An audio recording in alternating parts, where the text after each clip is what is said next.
सुखदेव स्वामी ने राजा परीक्षित को भागवत के 5वें स्कंद में 5वें स्कंद की कथा चल रही है, भरत जी का चरित्र विस्तार पूर्वक सुनाया। सुखदेव जी ने कहा, राजा, ये भरत जैसे राजा के कारण हमारे इस देश का नाम भारतवर्ष पड़ गया। तुरंत पूछा परीक्षित ने, महाराज, तो इससे पहले हमारे देश का कोई नाम नहीं था क्या? बिल्कुल नाम था क्या? तो समय के साथ साथ गांव का, देश का नाम बदल जाता है। उदाहरण ले लो, अभी का जो रामपुर है, पहले का वो ठाठापुर था, है ना? लेकिन जगह भूया तो वही है कि नहीं है भैया? तो हमारे जो भारत देश है, इसका नाम भारतवर्ष पड़ा। क्यों पड़ा? कि हमारे भारत की भूमि में 3 सच्चे सपूत हुए भारत के, और इन्होंने इतना सुंदर कर्म किया कि इस देश का नाम ही भारत बन गया।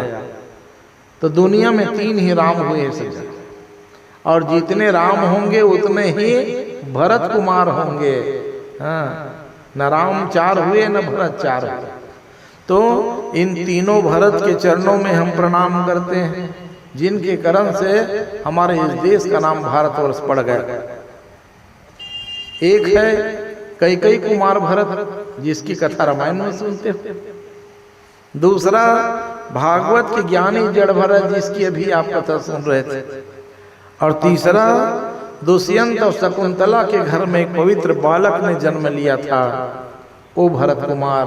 इन तीनों भरत भाई के चरणों में हम अभिनंदन करते हैं, वंदन करते हैं, और इन्हीं के नाम से हमारे देश का नाम भारतवर्ष पड़ गया। पहले हमारे देश का नाम क्या था? अजनाभ वर्ष। अज कहते हैं बकरा को। तो बैठे हुए बकरा का नक्शा जिस देश का रहा हो, उस देश का नाम अजनाभ वर्ष भारत। आज भी पूरे नक्शा मिला दो भारत के। भारत पहले कौन था? पाकिस्तान, नेपाल, भूटान, चीन, श्रीलंका, पाकिस्तान, बांग्लादेश, अफगानिस्तान और श्रीलंका, ये सब पहले भारत हुआ करता था। और सब के नक्शा को मिला के देख लेना, तो बैठे हुए बकरा का समान नक्शा बन जाता है। तो इसीलिए हमारे देश का नाम था अजनाभ वर्ष। बाद में भरत कुमार की ऐसी कीर्ति फैली, तो भरत भाई के नाम से इस देश का नाम भारत पड़ गया।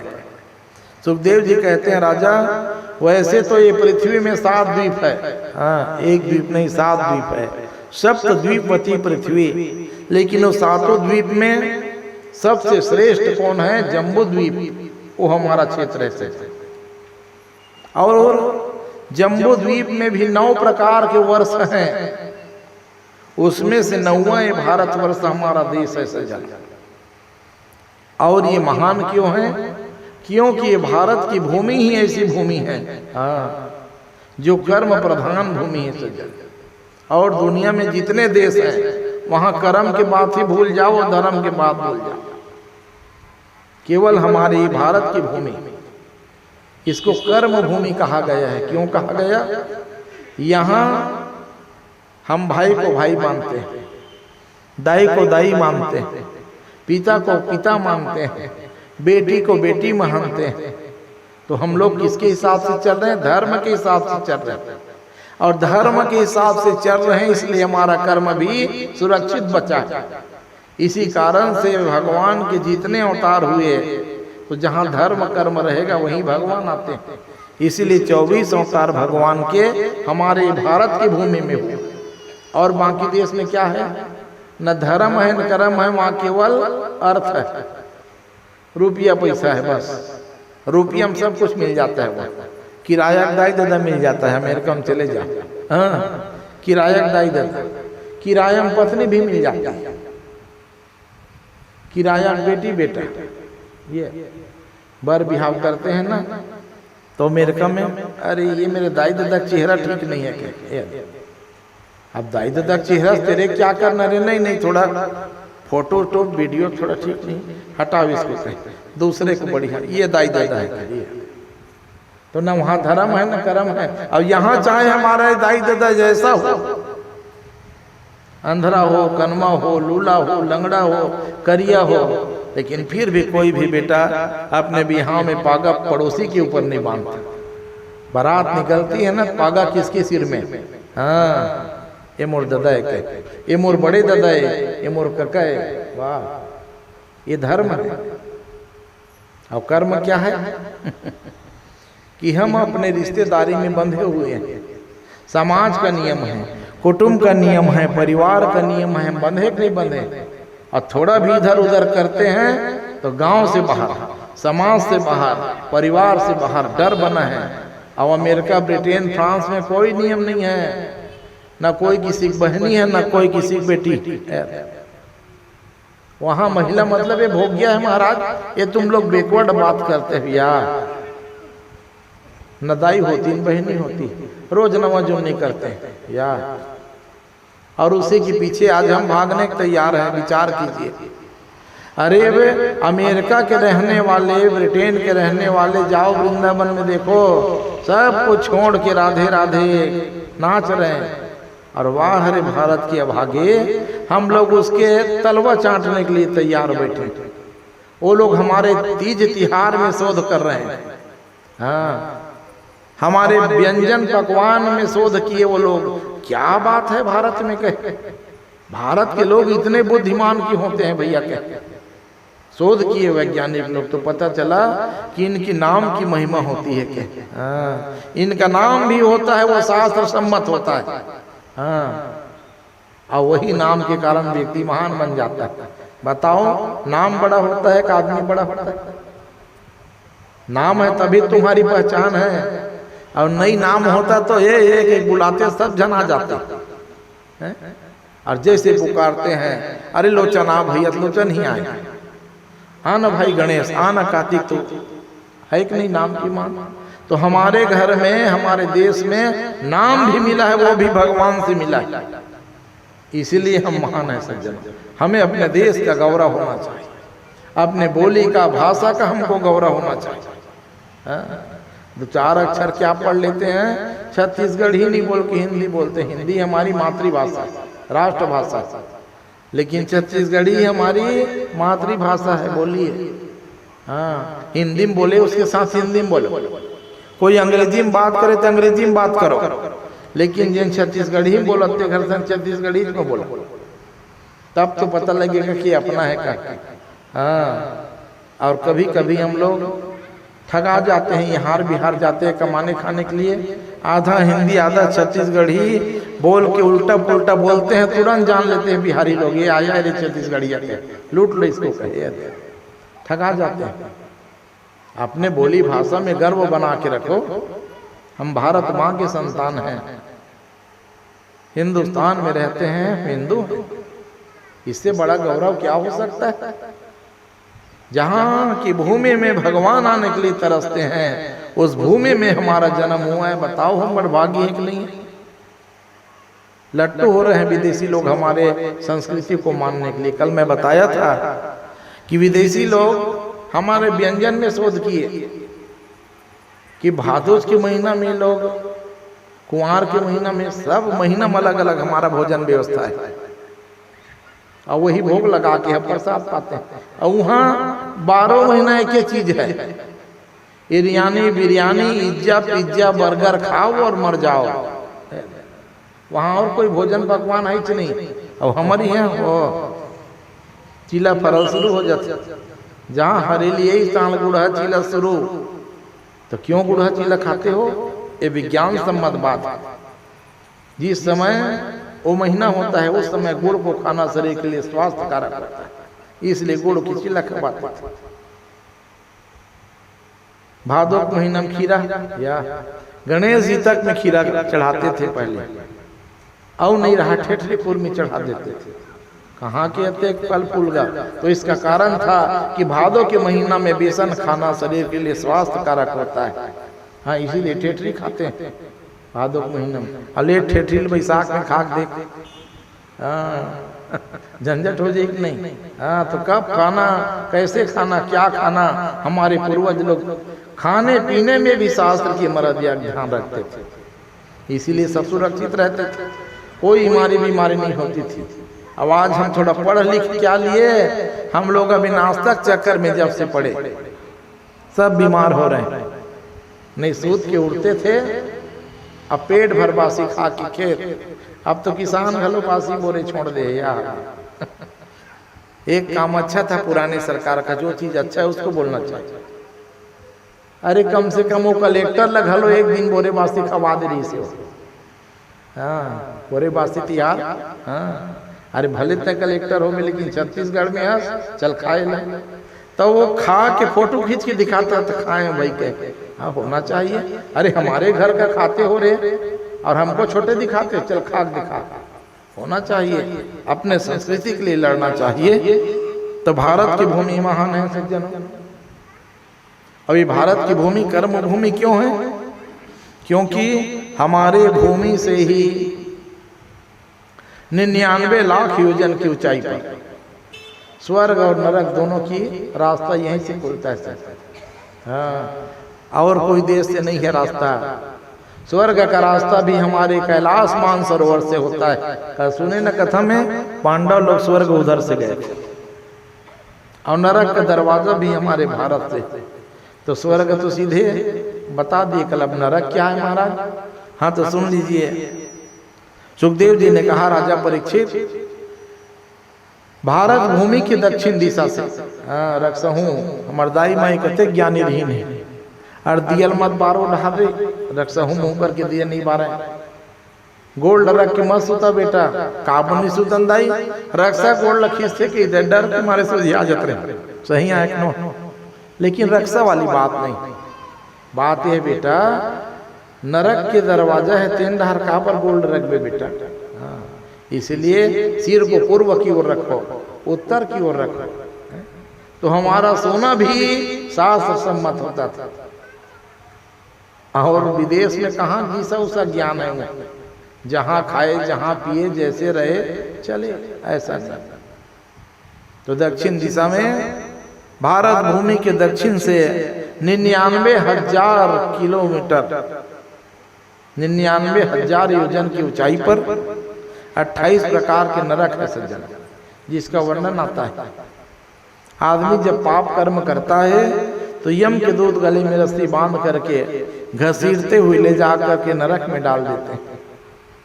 सुखदेव जी ने कहा राजा परीक्षित, स्वर्ग की बात तो तुम बहुत सुने हो, नरक की बात भी बता दो कहे। वैसे तो अनेक प्रकार की नरक है, लेकिन 2-4 नरक की बात भी बता देता हूँ कहे। तामिश्र, अंधतामिश्र, रौरव, महारौरव, कुंभी पाक। तो महाराज जी नरक में कौन कौन जाता है ये भी बता देते कहे। तो देखो किसी को फंसाने के लिए कोई झूठ बोल देता है, चल ना 2-4 हजार दूंगा वही बोल दे, वो न जाने लड़ाई ला न झगड़ा ला, लेकिन पैसे तो हम गवाही बोल देते फंसाए भाई। तो इससे क्या होता है, दूसरे को जबरदस्ती झूठ बोल के गवाही दे के कोई फंसा देता है।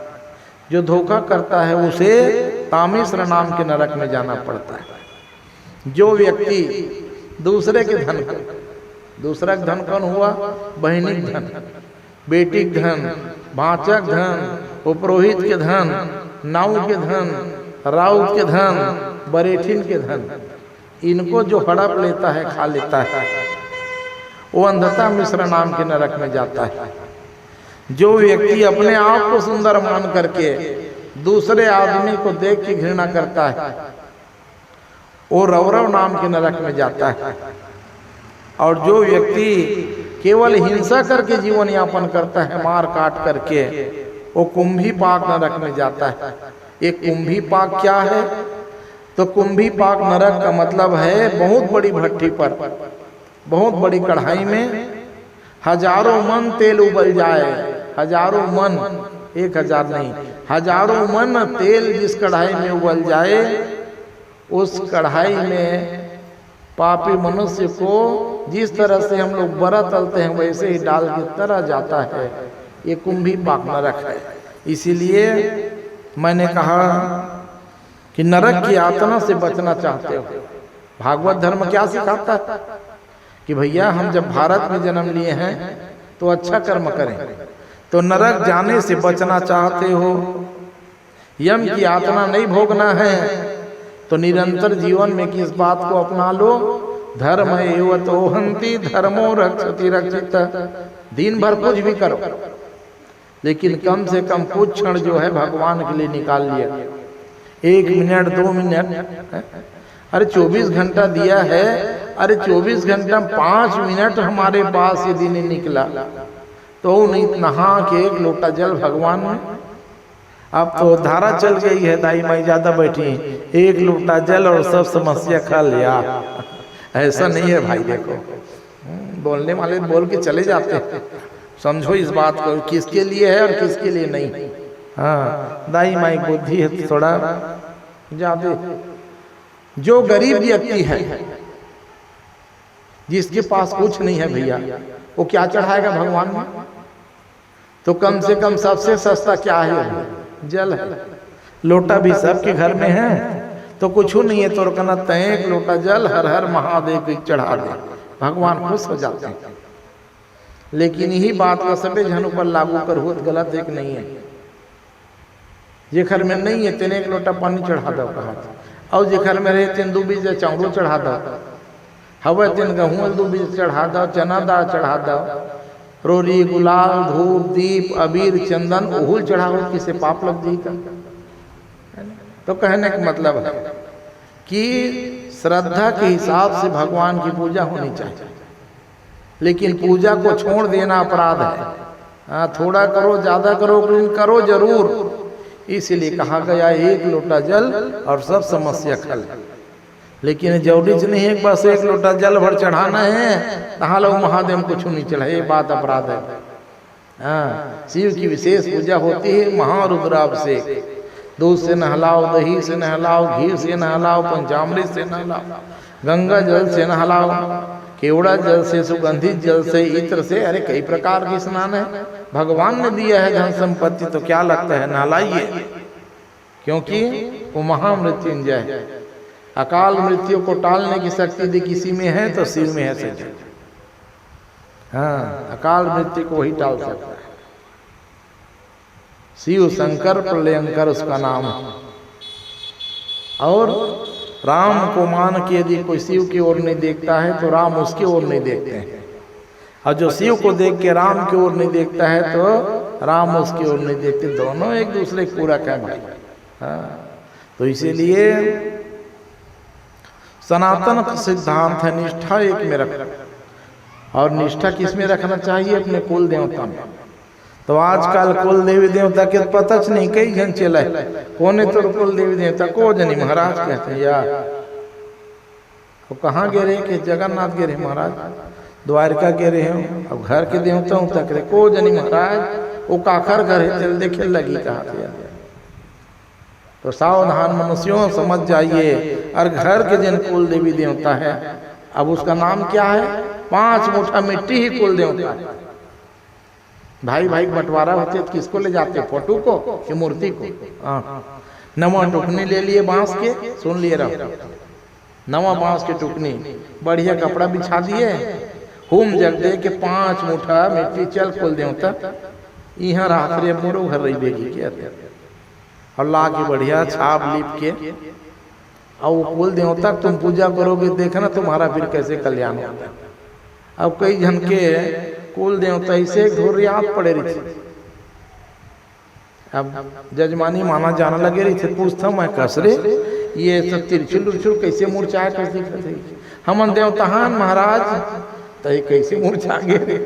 अब जो जमाना जल ही तेन दरियल मांगो महाराज में के अधिकार है चल रहे, अरे वो जमाना को नहीं भी जलाते हैं गांव में, साल में 2 नवरात्रि आते, उस समय बढ़िया वो मांझ देते, बंधन लगा देते, होम जग दे के दिया बार देते, का बिगड़ जाही रे, ज्योते जलाए में नवरात्रि होते, ऐसा बात नहीं है भाई, ध्यान देना। नवरात्रि में कोई खर्चा नहीं है, एक बात सुन लिए रहो, नवरात्रि में कोई खर्चा नहीं। अब हमारे छत्तीसगढ़ में नवरात्रि में एक बिहाव खर्चा लग जाते महाराज, का करवे कामा खर्चा होते, लुगरा बांटू महाराज आही तेला यार, समझी सजन नेथू महाराज, काबर ने समझी सजन तेला बतान भाई, तोर घर के देवी देवता है, तोर कुटुंब परिवार ला अपन खवाते हैं न्योता समधी सजन बेटी माई कोनो मेरे काम नहीं भैया। गरीब हंसता भाई कुछ नहीं लगना है, 5 किलो तेल लगता है, 1 ठो दिया बार लो, 2 मुठ्ठा गेहूं लगता है, टुकनी भी मत लो, कोपरा में 1 ठे कोपरा में माटी खातू डाल दो, 2 मुठ्ठा गेहूं छीस दो, बीच में कुम्हार घर की कलसी रख के 1 ठो दिया जला दो और रख दो आगू।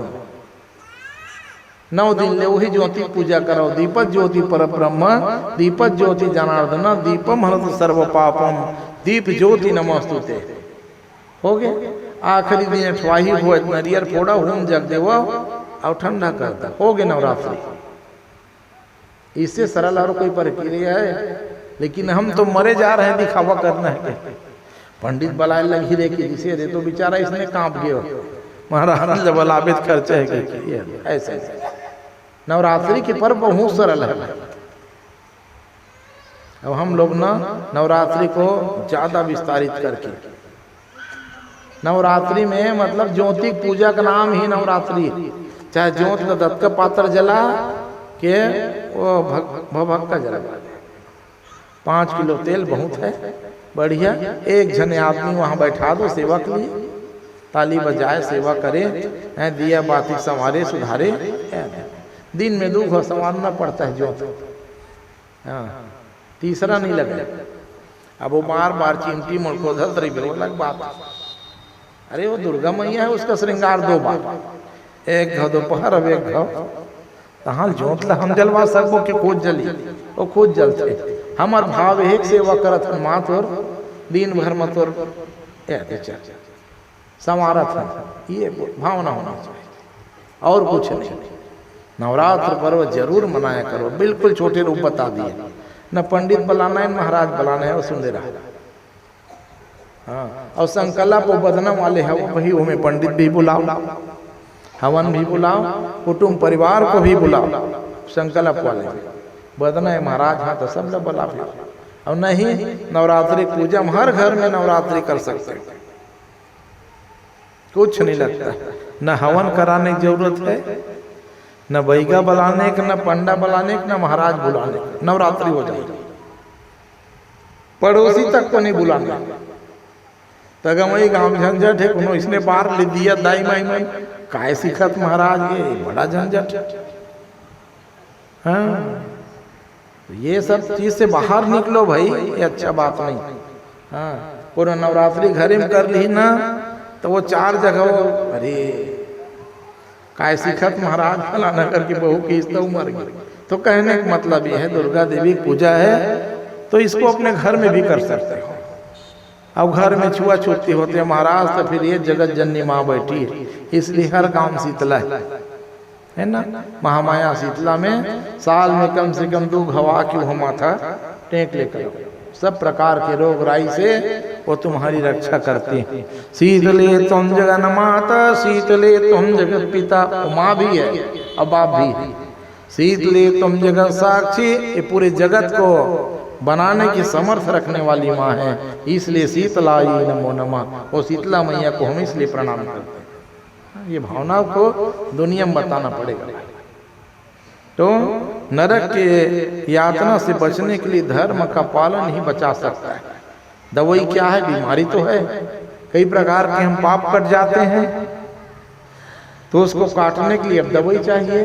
तो दवाई है सत्संग, चाहे रामायण हो, भागवत हो, गीता हो, यज्ञ हो, जाना जरूर चाहिए।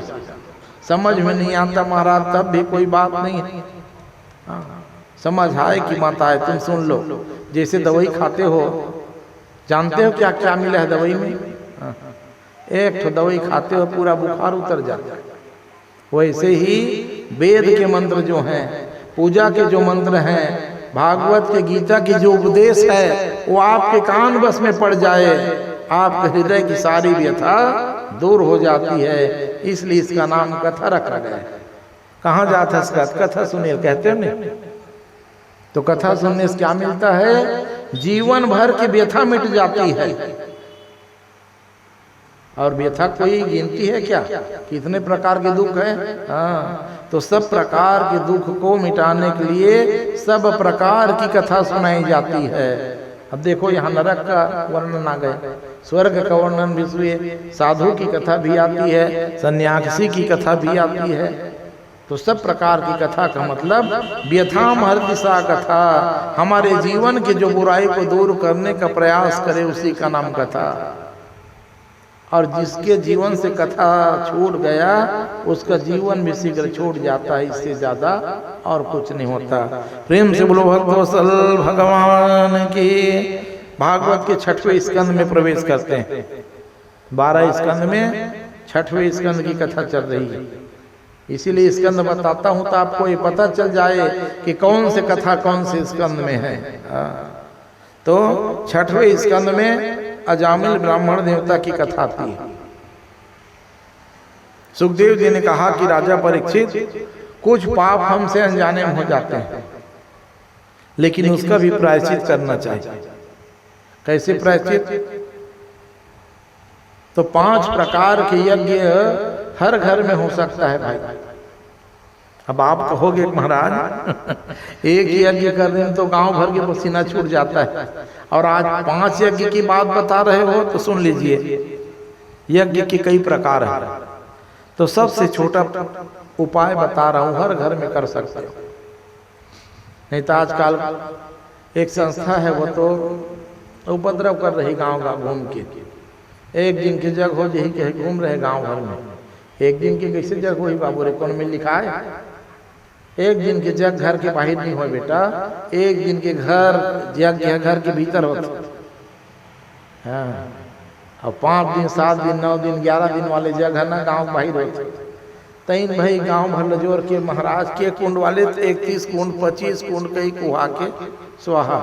तो सावधान हो जाना ऐसे पाखंडियों से, सनातन सिद्धांत के हिसाब से मर्यादित है।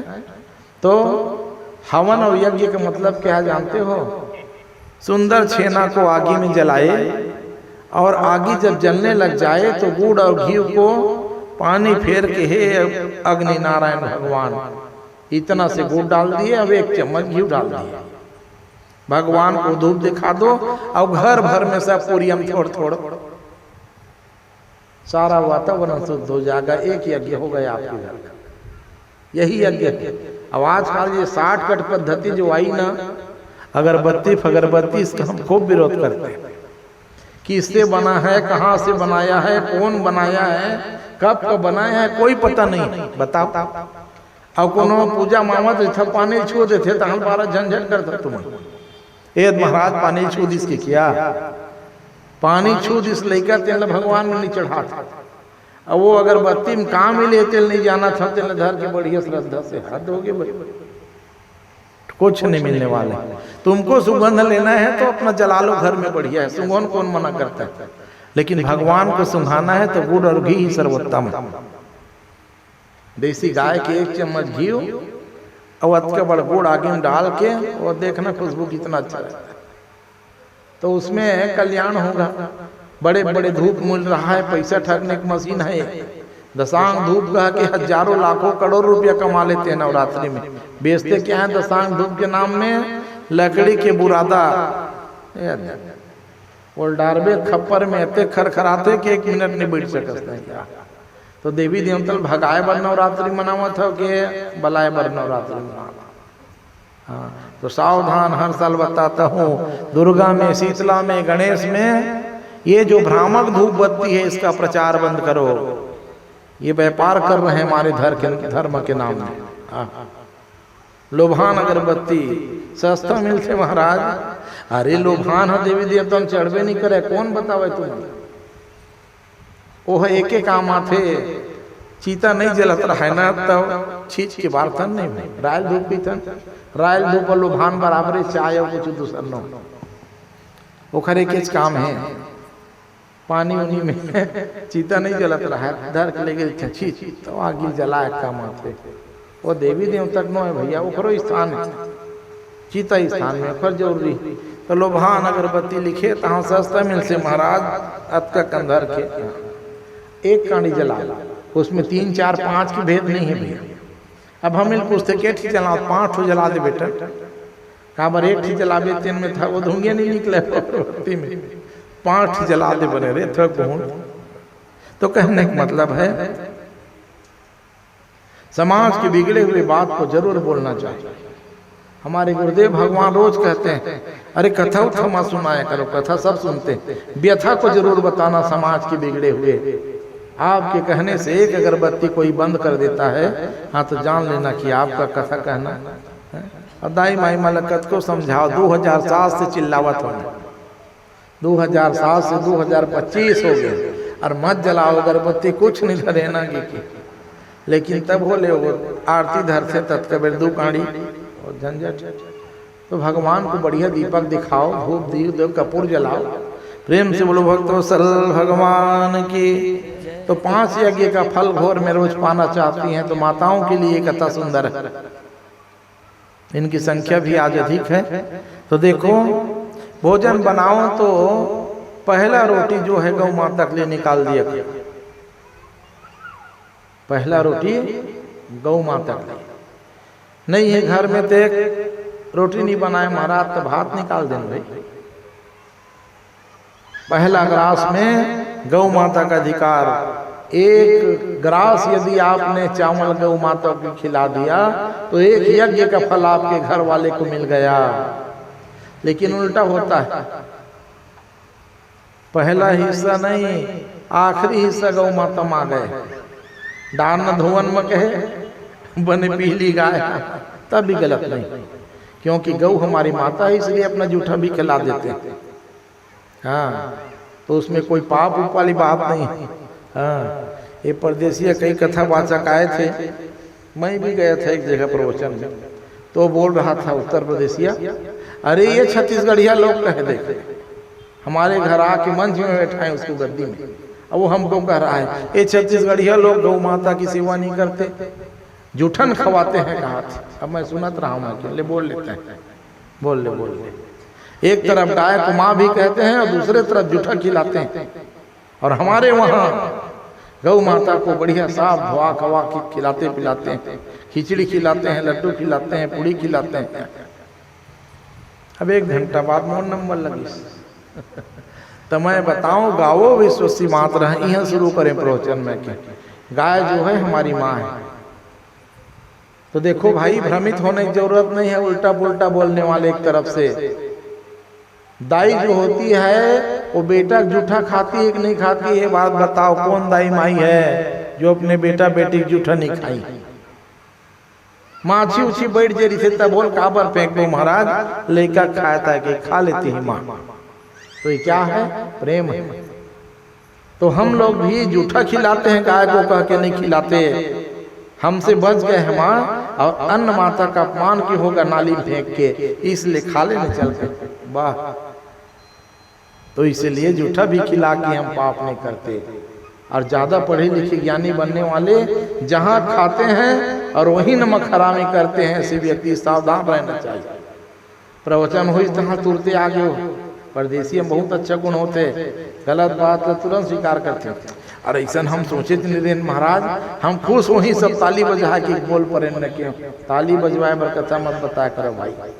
छत्तीसगढ़िया आदमी बहुत सहनशील है, जैन के बेटे सब सुन लेते हैं।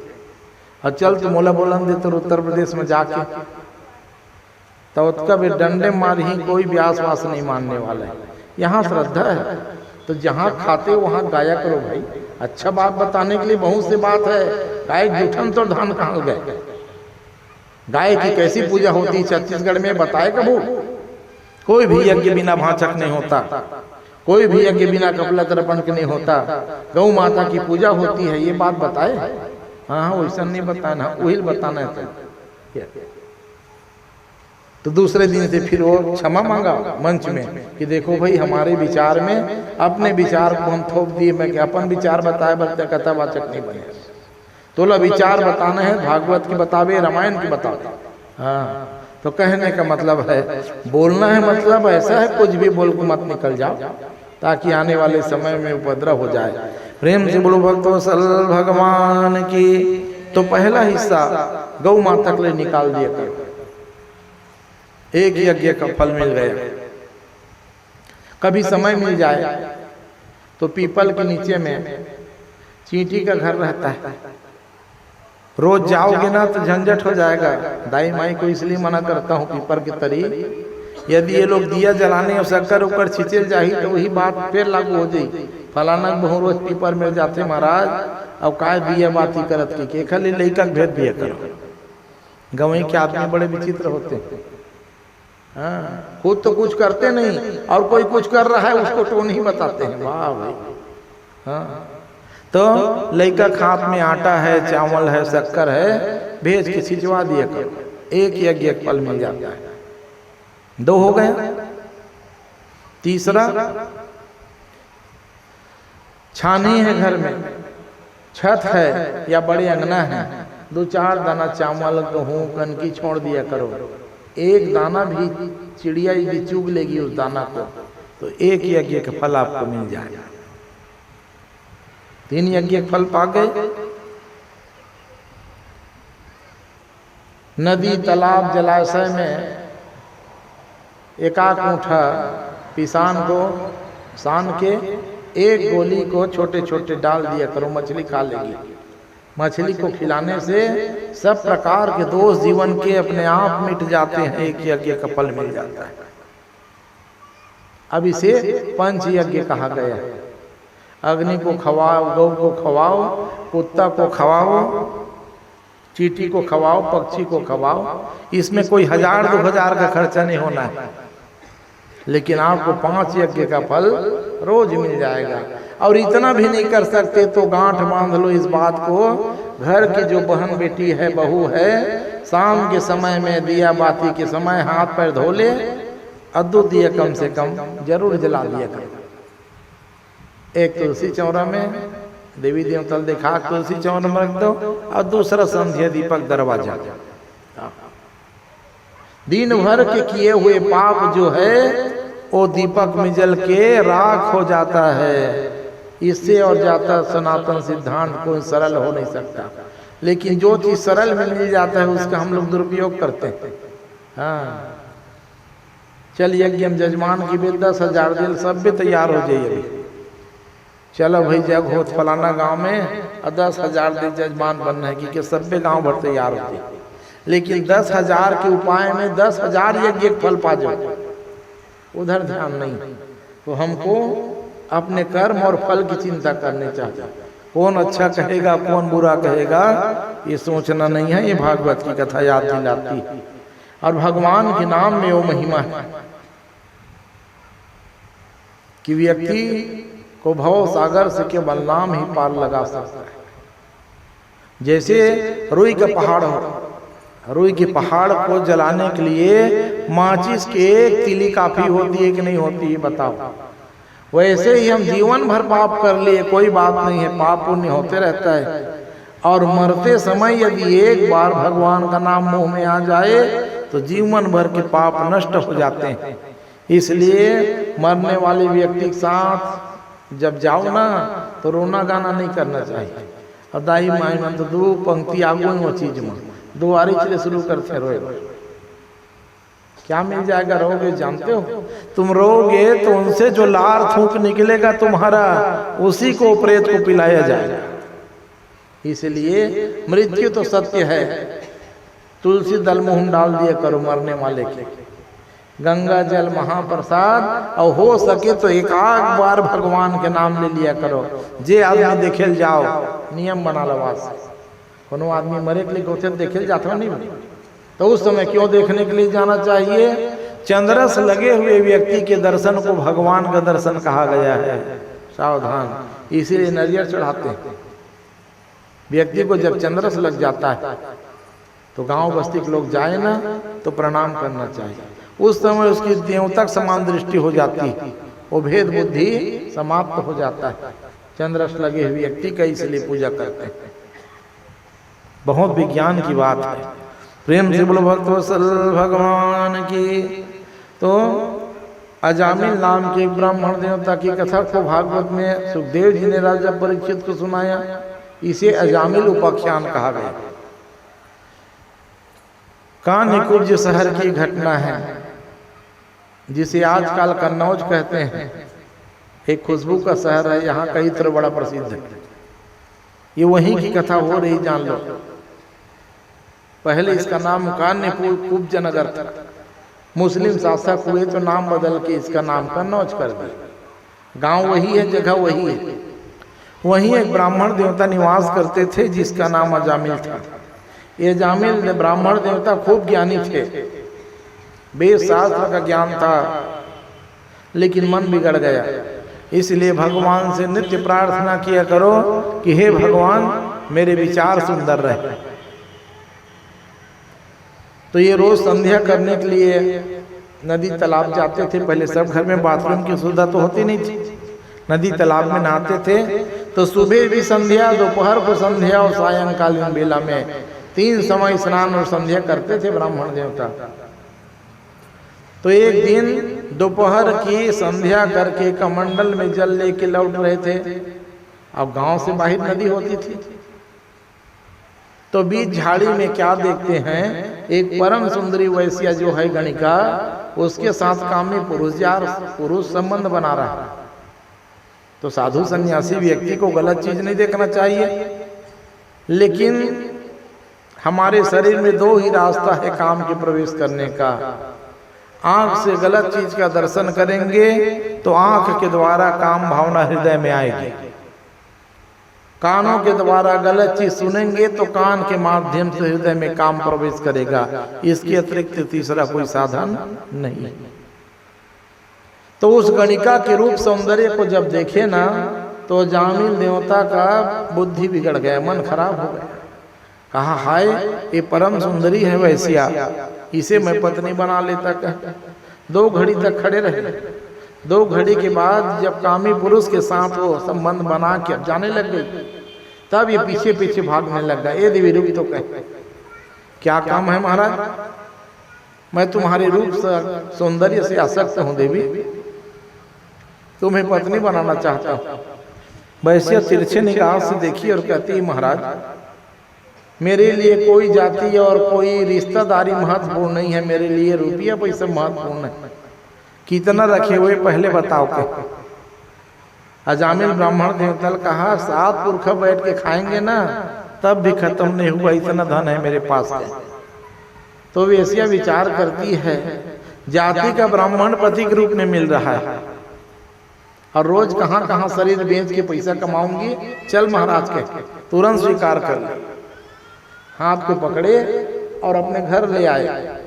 घर में उसकी पत्नी बेचारी चूल्हा चौका सजा रही थी कि महाराज आएंगे, भोजन प्रसाद पवाऊंगी। जैसे दृष्टि पड़ी वैश्या की, कहे कौन है महाराज, कहे मेरी धर्म पत्नी है, इसको हटाओ, कहे नित में चली। कहे देखो ये रूप की आसक्ति होती। अपने परम सुंदरी सुशीला पत्नी को परित्याग कर दिया, धक्का मार के निकाल दिया जाए, चल भग के, आज से मेरे घर में अब तू नहीं रहेगी।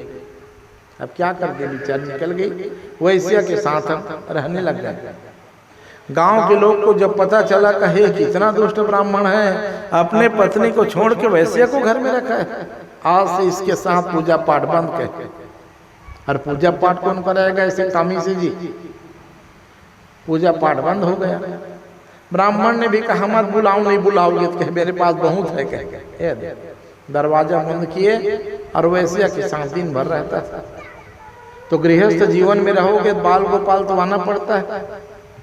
समय आने पे 1 2 3 4 5 6 7 8 9 पुत्र हुए, सज्जन 9 बेटा हुआ उस वैश्या के साथ। वैश्या एक दिन विचार करती है, बैठे बैठे खाओगे तो समुद्र का पानी समाप्त हो जाएगा, कहे कुछ करता नहीं है, कहे केवल बैठ के खाता है। कहे वैश्या कहती है, सुन महाराज, कहे आज तो कमाने के लिए जाओ, कहे और शाम के पहले यदि 100 रुपया नहीं लाओगे ना, तो मैं तुमको छोड़ के चली जाऊंगी। कहे अजामिल को लगा कि मेरा प्राण ही छूट गया है। कहे नहीं नहीं देवी, तुम मत जाना, मैं जा रहा हूँ। कहे तो देखो, ब्राह्मण के लिए धन कमाना बड़ा मुश्किल है।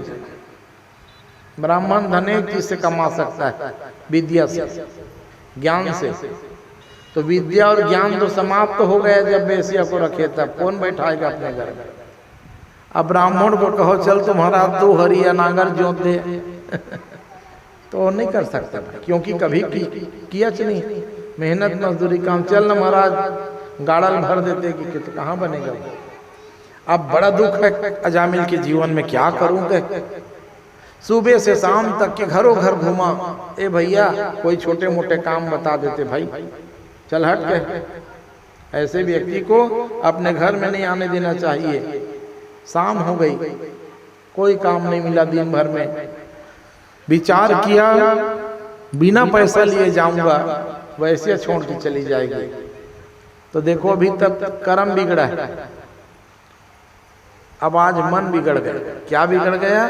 चल न चोरी कर लूं के शॉर्टकट रास्ता।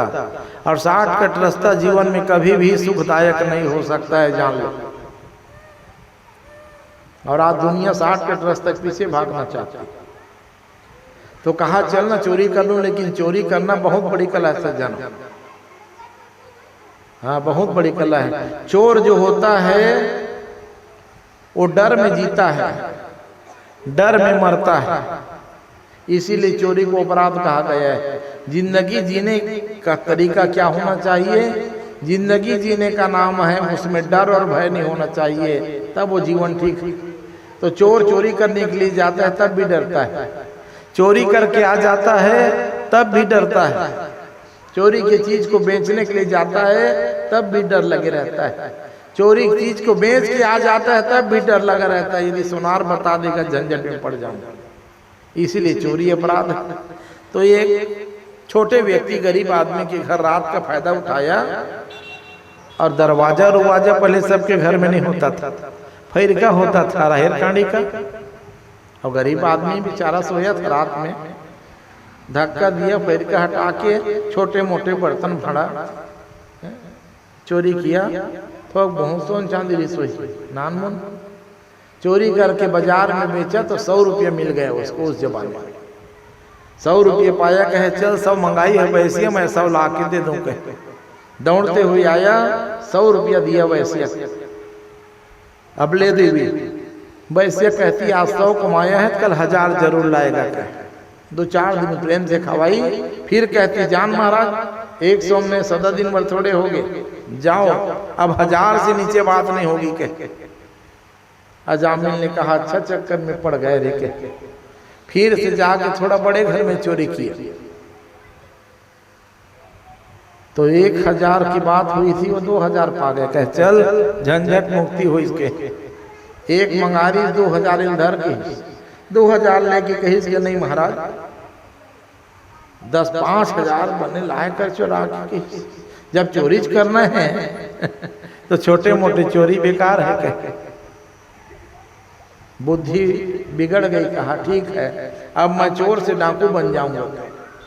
डाकू बनना है तो जितने छोटे छोटे चौराहे थे आसपास के गांव में सबको इकट्ठा कर लिया, और कहा भैया ये चोरी करके रुपया पैसे चुराते हैं यार थोड़ा थोड़ा, अब डाका डालेंगे। कहे मैं तुम्हारा सरदार बन गया हूँ, तुम लोग मेरी सहायता करना। कहे ओ चोर की मंडली बनाया, काला कपड़ा पहनता था, नगल तलवार लेके दुनिया थर थर कांपने लग गई डर से। रोज बड़े बड़े राजा महाराजा राजघराना में जाता और चोरी कर करके खूब रुपया पैसा कमाता था। वैसे गदगद है, चल अब रुपया पैसा आने लग गया। तो गांव के बाहर बहुत बड़ा महल बनवाया सज्जन। पहले जामिल का घर कहाँ था? गांव के बीच में। गांव के बीच में बामन को इसलिए बसाते थे और सुबह शाम कम से कम पांव पर एक थे घर ही महाराज। हाँ, इसलिए हर गांव में एक बामन बसाते थे पहले।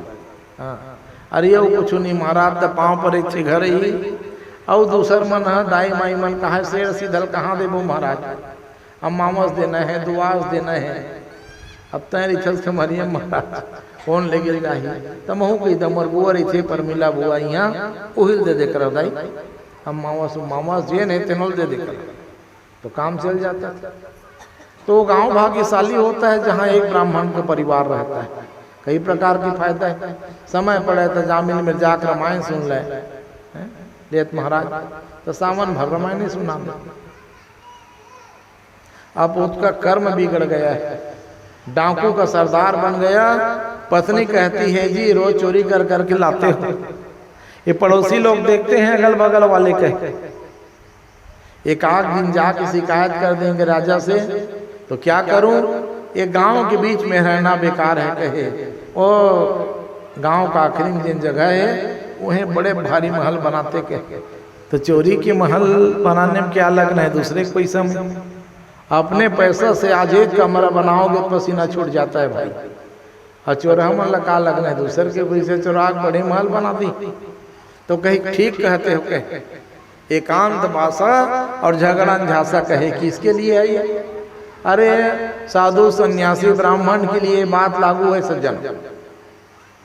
हाँ, और तुम लोग सोचोगे ना एकांत भाषा झगड़न झांसा तो तुम झंझट में पड़ जाओगे। अरे गांव के बीच में हो तो सुरक्षित हो, चोर डाकू का भय नहीं है तुम्हारे पास। यदि चोर डाकू आ जाएगा और चिल्ला दोगे तो गांव 25 आदमी खड़े हो जाएंगे। और खेत में घर बना के रहिबे रात भर चिल्लावे तो कोनो मरे आदमी नहीं मिले। हाँ भाई, महाराज अकेला बस गया, जहाँ गांव अच्छा नहीं है। गांव अच्छा है रे, तोर बुद्धि खराब है ना। तोर बहू बेटी के ओकर संग बोले जाना है, न बताए जाना है, न तोर लइका नाती पंथी कोनो चिन्ह है जाना है। वो जानवर खस रही अकेला में परे रहे। समाज से ही दुनिया के लोग सब कुछ सीखते हैं। इसलिए समाज में रहो, परिवार में रहो। अब देखते नहीं, गांव जब अपने आप में आता है तो बड़े बड़े नाचना पड़ जाता है। कहाँ जावे समाज में छोड़ के दिन अटिया सकत बतान भाई। हाँ, तो ये मर्यादा है। तो ये कहे चोरी करने वाला व्यक्ति समूह में नहीं रहना चाहता, छोड़ना झंझटला। बड़ा भारी घर बनाया है। अब 9 बेटा तो थे, सब पढ़ने के लिए गुरुकुल चले गए थे। दोनों अकेला रहते थे भाई बाबू। ये शाम के 5 बजे निकल जाता था, पहले घूम घूम के पता लगाता था यहाँ किसके घर को दूंगा, कैसे डांका डालूंगा, कहाँ से भागूंगा, घूम के देखता था। फिर रात के समय चोरी करता था। वाह! तो शाम के 5 बजे निकल गया था अपने घर से। उधर से संत महात्मा की टोली निकली सज्जन। अयोध्या से निकले थे, वृंदावन जाना था। राम कीर्तन करते हुए एक महंत और बाकी सब चेला था, 20-25 की संख्या में। पैदल चलते चलते शाम हो गई। जब इस गांव में पहुंचे, अजामिल के गांव में, कन्नौज में, तो बीच चौराहा में खड़े होकर इधर देखिए सांझ होने वाला है। आगे जंगल का रास्ता, चलना ठीक नहीं है और बढ़िया बड़ी जनगांव है, यही भोजन प्रसाद मिल जाएगा क्या? एक आदमी गांव का खड़ा था दूर में, उसको बुलाया, आ तो भाई कहे, ये गांव में ब्राह्मण की सेवा कौन करता है भैया? अच्छा बता देते, हम 20-25 जन हैं, पेट भर खाने को मिल जाता आज के लिए कहे। ऊपर से नीचे देखा गांव का आदमी, देख तो ये ब्राह्मण मन की ही आदत ठीक नहीं। कहा हट्टा कट्टा शरीर है, कमाना खाना छोड़ के मांगते खाते घूमते हैं। कह किसके घर भेजूं इसको? कह 25 जन है, गरीब आदमी घर भेजूंगा तो सब खा जाएंगे। हाँ, याद आ गए महाराज कहे, हमारे गांव में एक ही बड़े आदमी है, कह जाति ब्राह्मण के, तब खुश हो गए। ब्राह्मण आदमी ब्राह्मण है, घर खा ले वो भैया के। दूसर घर जाबो, चूल्हा चमको सजायल लगी। हाँ, वही घर बता कहा।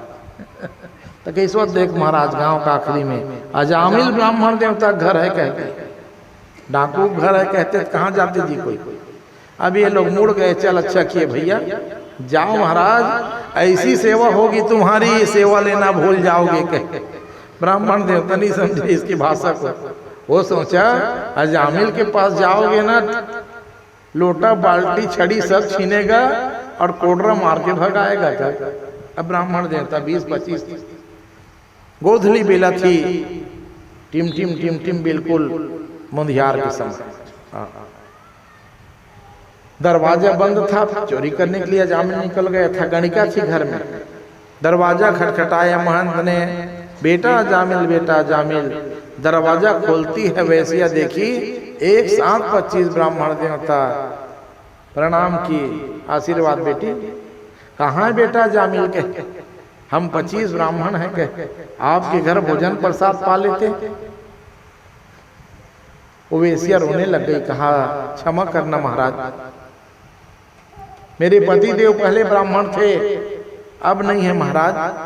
क्योंकि उनका खान पान आचार विचार सब बिगड़ गया है। और मैं वैसे हूँ महाराज, मुझे पत्नी के रूप में रखें। और आप ठहरे संत महात्मा तपस्वी, अपने हाथ से अपने बना के कुछ नहीं खिला सकती महाराज, मेरा सब चीजें पवित्र है, कह क्षमा करना, मैं भोजन नहीं करा सकती। कह संत महात्मा लोग कहे कोई बात नहीं बेटी, संत वही विचरंत सुखी। और हमारे लिए कई घर है बेटी, जा रहे हैं। कह लौट के जब जाने लग गए तो देखो ये भारत की एक वैश्या को इतना ज्ञान था, भले मन बिगड़ गया था। वो वैश्या सोचती है, हाय एक ब्राह्मण का दर्शन तो दरवाजा शुभ होता है, और मेरे घर में 25 ब्राह्मण आए और खाली हाथ जाएंगे, ठीक नहीं होगा। मैं अपने हाथ से बना के तो नहीं खिला सकती। कह लेकिन मेरे घर के सूखा अनाज में कोई दोष नहीं है। दौड़ते हुए गई और सीधे चरणों में गिर गई। रुको महाराज, कह क्या हुआ बेटी? कह महाराज मैं अपने हाथ से बना के नहीं खिला सकती, ये पीपल के नीचे कुआं है, बाल्टी रखो। कहे आप पानी निकालिए महाराज, चूल्हा चौका मैं सा जाती हूँ। कह आपको जो खाना है बताइए महाराज, मैं सारी सूखी सामग्री रख देती। पहला बेटी कह हम खुद बना खा लेंगे। कह जो खाने की सामग्री थी चूल्हा चौका सजा दी। अब 20-25 की भोजन बनने में समय लगता है। अब भोजन बन गया था, कहे चल भाई भजन कीर्तन कर लो। कह तो देखो ये होती संत की कृपा सज्जन। चोर को कभी चोरी के लिए घर नहीं मिलेगा जी, हाँ, लेकिन आज अजामिल को चोरी के लिए घर नहीं मिला। मारे गुस्सक झन्नाए आज के दिन बेकार है। कह आज के दिन कोई घर चोरी के नहीं मिला। कह चल के गुस्सा में आए रहे थे, 10 बजे रात के देखे दरवाजा में अजामिल के श्रीमान नारायण नारायण नारायण श्रीमान नारायण भजमन नारायण नारायण नारायण भजमन। भगवान का भजन कीर्तन हो रहा है। आग बबूला हो गया। जामिल कहे अरे ब्राह्मण को देखो, कहे भूत के घर में लोग पूत लेने आए हैं। कहे अरे वो ब्राह्मण देवता मार डालूंगा काट डालूंगा। कहे जोर जोर से चिल्लाया। अब थर थर कांपने लग गए, कहाँ चक्कर में पड़ गए भैया। कहे एक दिन बिन खाए रह जाते वही ठीक था। कहे अब तलवार लेके काला कपड़ा पहने दौड़ लगाया, मारूंगा काटूंगा रे। कहे जोर जोर से चिल्लाया। वो वैसे जाग रही थी, दरवाजा खोल के चिल्लाती है चलो इधर आओ। कहे देखो दुनिया डरती थी अजामिल से, लेकिन अजामिल डाकू किससे डरता था? अपने पत्नी वैश्या से। क्यों डरता था? यदि मैं कुछ कहूंगा तो मुझे छोड़ के चली जाएगी। ये रूप की आसक्ति होती, बड़ी भयंकर होती। इसीलिए शास्त्र कहा है कि सुंदरता एक धोखा है, और उसमें वो फंस गया था। हे महाराज चुपचाप चले आओ। सारा गुस्सा पानी बन के बह गया। कहे अच्छा अच्छा प्रणाम ब्राह्मण देवता। कहे मेरी पत्नी बुलाई है। कहे हाँ हाँ, तो 2-4 दिन खाओ पियो भैया, कोई बात नहीं है। कहे देख ले। हाथ को पकड़ी और घसीटते हुए अंदर ले जाकर दरवाजा बंद कर दी। महात्मा की दृष्टि पड़ी सज्जनों अजामिल के ऊपर। वो महंत ने कहा मैंने इसके घर का अनाज खाया है, और आज ये बिगड़ जाएगा तो हमारी महिमा कलंकित हो जाएगी। ये बिगड़े हुए को बनाना ही तो साधु का काम होता है। कहे समाज के बिगड़े हुए काम को साधने का काम ही साधु का है, और वो मैं करके रहूंगा। कहे जाति का ब्राह्मण है, इसको कहूंगा पूजा कर पाठ कर तो मानेगा नहीं। कहिए तो सब छोड़ दिया।